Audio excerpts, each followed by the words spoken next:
ذرا تصور کیجئے ایک ایسا صحرا جہاں زندگی کا نام و نشان نہیں، ریت کے ٹیلے، خشک ہوائیں اور خاموشی جو کانوں میں گونجتی ہے۔ یہ وہ خاموشی ہے جو صدیوں میں بنتی ہے، جہاں پانی کی ایک بوند بھی قیمتی ہوتی ہے، جہاں درخت خواب بن جاتے ہیں اور جہاں انسان بھی خود کو بے بس محسوس کرتا ہے۔ لیکن اسی ویرانی میں چین نے ایک ایسا فیصلہ کیا جس نے سائنسدانوں کو چونکایا، ماہرین ماحولیات کو تقسیم کر دیا اور عام انسانوں کو حیرت میں ڈال دیا۔ لاکھوں خرگوش، ہاں بالکل درست سنا آپ نے، لاکھوں خرگوش ایک بنجر صحرا میں چھوڑ دیے گئے۔ یہ کوئی فلمی کہانی نہیں تھی، یہ کوئی تجرباتی لیب نہیں تھی، یہ ایک کھلا صحرا تھا اور ایک کھلا تجربہ۔ سوال صرف یہ نہیں تھا کہ خرگوش زندہ رہ پائیں گے یا نہیں، بلکہ اصل سوال یہ تھا کہ انسان واقعی قدرت کے بگڑے ہوئے نظام کو چند جانوروں کی مدد سے ٹھیک کر سکتا ہے۔ آج کی اس ویڈیو میں ہم صرف ایک تجربہ نہیں دیکھیں گے، بلکہ انسان اور قدرت کے تعلق کو ایک نئے زاویے سے سمجھنے کی کوشش کریں گے۔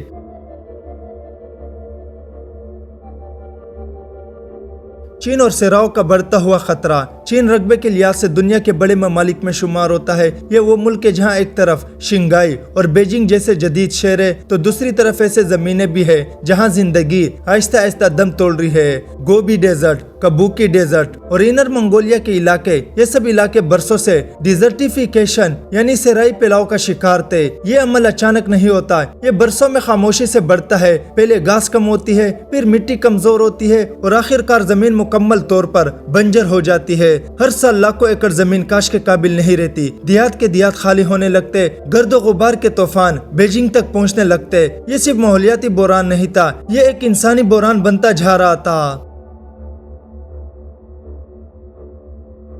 روایتی حل اور ان کی ناکامی۔ چین نے ابتدا میں وہی کیا جو دنیا کے زیادہ تر ممالک کرتے ہیں، بڑے پیمانے پر شجرکاری، ریت کو روکنے والی دیواریں، پانی کے مصنوعی ذخائر۔ کچھ علاقوں میں کامیابی ملی مگر کئی جگہوں پر یہ حل ناکام ثابت ہوا، کیونکہ مسئلہ صرف درختوں کا نہیں تھا، مسئلہ تھا مٹی کے مردہ ہو جانے کا۔ یہاں سے سائنسدانوں نے ایک مختلف زاویے سے سوچنا شروع کیا۔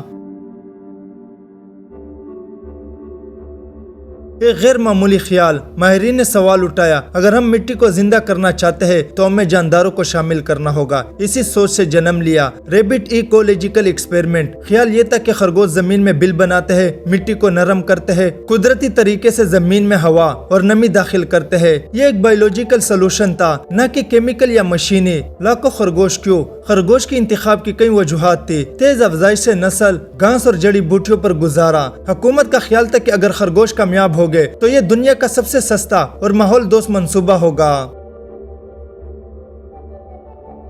تجربے کا آغاز 2010 کے بعد چین کے کوبک ڈیزرٹ اور مہلک نیم صحرائی علاقوں میں ایک غیر معمولی منظر دیکھنے کو ملا۔ حکومتی گاڑیاں، تحقیقی ٹیمیں اور بڑے بڑے کریٹس۔ ان کریٹس کے اندر تھے خرگوش، تقریباً 12 لاکھ خرگوش، اور صحرا میں چھوڑے گئے۔ یہ کوئی ایک دن کا عمل نہیں تھا، یہ ایک منصوبہ بند عمل تھا جس میں ہر علاقے کو الگ الگ دیکھا گیا۔ شروع کے ہفتوں میں خرگوش نے بل بنانا شروع کیے، مٹی نرم ہونے لگی، زمین کی سطح پر ہلکی تبدیلی محسوس ہوئی۔ سائنسدان مسلسل نوٹس لے رہے تھے، ڈرون سے نگرانی ہو رہی تھی، ہر کوئی ایک ہی سوال پوچھ رہا تھا، کیا یہ واقعی کام کر رہا ہے؟ امید کی کرن یا وقتی تبدیلی؟ کچھ رپورٹس میں دعویٰ کیا گیا نباتاتی کوریج 3% سے 70 سے 80% تک پہنچ گئی، ریت کے طوفان کم ہوئے۔ لیکن سائنسی دنیا میں ہر دعوے کے ساتھ سوال بھی آتا، کیا یہ تبدیلی واقعی خرگوش کی وجہ سے تھی یا بارش، شجرکاری اور دیگر منصوبوں کی وجہ سے؟ تنقید اور خدشات۔ کئی ماہرین نے خبردار کیا، خرگوش انوینسیو اسپیسیز بن سکتے ہیں، قدرتی شکاری موجود نہیں، توازن بگڑنے کا خطرہ ہے۔ دنیا نے اس سے پہلے بھی دیکھا ہے کہ آسٹریلیا میں خرگوش کس طرح تباہی بن گئے تھے۔